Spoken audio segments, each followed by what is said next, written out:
So when you're looking at audience retention, another important fact is, so if you've got your audience, if they're sticking around and there is relatively good audience retention through the beginning of the video, but then you see that there is a drop off somewhere in the middle, we might want to look at what's wrong with the video content, and this is something that is very crucial. It means generally if the viewers aren't even making it halfway through your video, if they're dropping off at earlier points, then you want to look at that and say, okay, well, something's wrong about my content. Maybe the video is a little bit too long. Maybe I'm taking a little bit too long to get to the point. So you don't want to disappoint viewers, and you ideally want them to stick around as long as possible. So it sends really good signals to YouTube, which will help your video rank and get more views in the future, as well as get shown within suggested videos. So the better your video performs, the better your audience retention, the better your video will perform within YouTube, and the more YouTube will favor your video over other videos.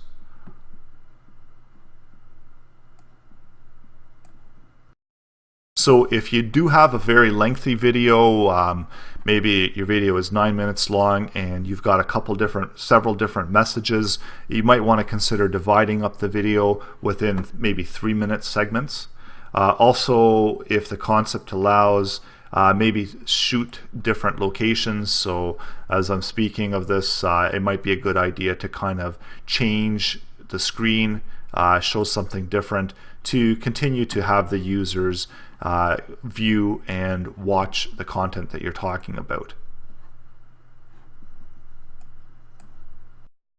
So sometimes creating a little bit of comedy or telling some jokes, something humorous, adding some human elements to a longer video can help out.